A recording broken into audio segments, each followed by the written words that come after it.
Welcome to ITCPH Pigcast, your monthly dose of knowledge in pig husbandry.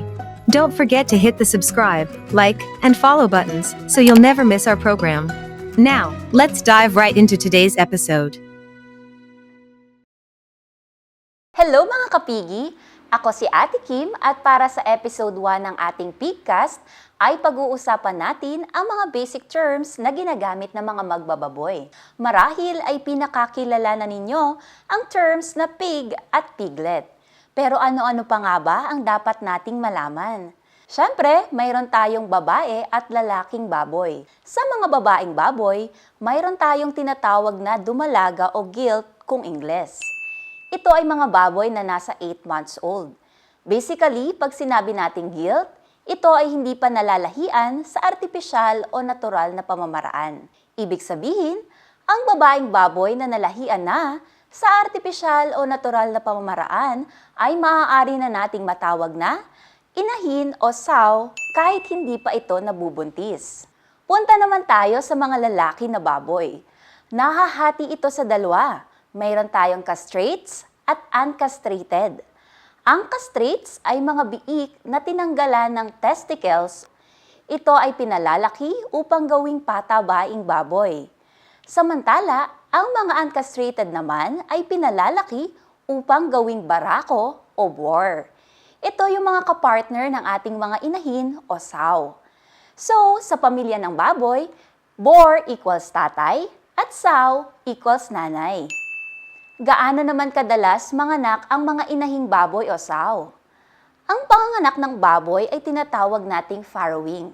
Sa loob ng 1 taon, maaaring makapanganak ang isang inahin hanggang 2 beses. Ang tawag natin dito ay litter index, sow index, o farrowing index. Ang panahon kung saan buntis ang baboy ay tinatawag natin na gestation period. Kaya naman, ang tawag natin sa buntis na inahin ay gestating sows. Sa isang anakan, maaari itong makapagpalabas ng 10 o higit pa na biik. Ang tawag naman natin dito ay litter size. Ito ay binubuo ng buhay at patay na biik sa araw ng kapanganakan. Kung bibilangin naman natin ang buhay na biik, ito ay tinatawag natin na piglets born alive per litter. O ang tinatawag natin na buhay na biik kada anakan. Ang mga patay na biik naman ay mabibilang sa born dead. Ito ay maaari pa nating ikategorya kung ito ay stillborn o mummified piglet. Abangan pa natin ang iba pang detalye ng tinatawag natin na stillborn or mummified sa episode natin na Pig Health. Sa panahon naman ng pagpapadede ng biik, umaabot ito ng 28 to 30 days. Lactation period kung tawagin. Kaya naman ang tawag natin sa nagpapadedeng inahin ay lactating sows at sa padedehing biik naman ay suckling piglets. Matapos dumede ng 1 buwan ang mga biik, panahon na upang ito'y iwanan ng inahin. Ang tawag naman natin dito ay weaning, kung saan iwawalay na natin ang inahin sa kanyang mga biik.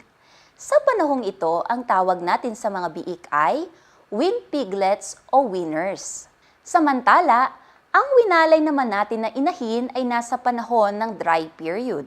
Sa tinatawag na dry period, ito ang bilang ng araw kung saan inaantay natin na muling maglandi ang baboy. Karaniwan na bumabalik sa paglalandi ang baboy makalipas ang 4 hanggang 10 araw na pagkawalay sa mga biik. Kaya naman ang tawag natin sa mga inahin sa panahon na ito ay dry sows.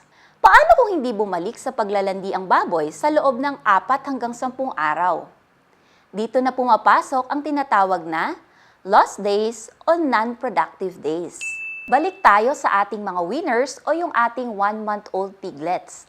Lalaki at tataas ang timbang ng mga biik kung sila ay mabibigyan ng tamang rasyon ng pagkain.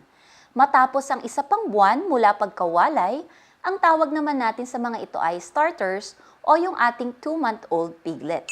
Starters ang tawag natin dito dahil magsisimula na ito gawing patabaing baboy hanggang umabot ito sa timbang na 60 kilos o tinatawag natin na growers at paghigit pa sa timbang na 60 kilos, ang tawag na natin dito ay finisher. Ang panahon kung saan nagpapalaki tayo ng patabaing baboy ay tinatawag na finishing period. Sa pagbebenta ng buhay na baboy, mayroon tayong tinatawag na market weight. Ito ang timbang ng buhay na baboy sa oras na binili ito sa farm. Sa pagpepresyo naman ng buhay na baboy, ginagamit natin ang term na live weight price o sinasagot nito ang tanong na ano ang presyo ng 1 kilo ng buhay na baboy. Sa pagkakatay naman, karaniwang mababanggit ang carcass weight o dressing weight. Ito ang bigat ng nakatay na baboy matapos alisin ang laman loob nito na tinatawag natin na entrails or offals. Ang carcass o dressing weight naman ay karaniwang naglalaro sa 70% to 80% ng live weight ng baboy. Yun lamang po para sa unang episode ng Pigcast. Muli ako po si Ma'am Kim. Abangan niyo po ang mga susunod na episodes na ibibigay pa sa atin ng iba pang Pigcasters. Sa anumang oras, handa ang may alam. And that wraps up for this month's episode. Don't forget to subscribe, like, and follow to our Pigcast. Thank you so much for tuning in today.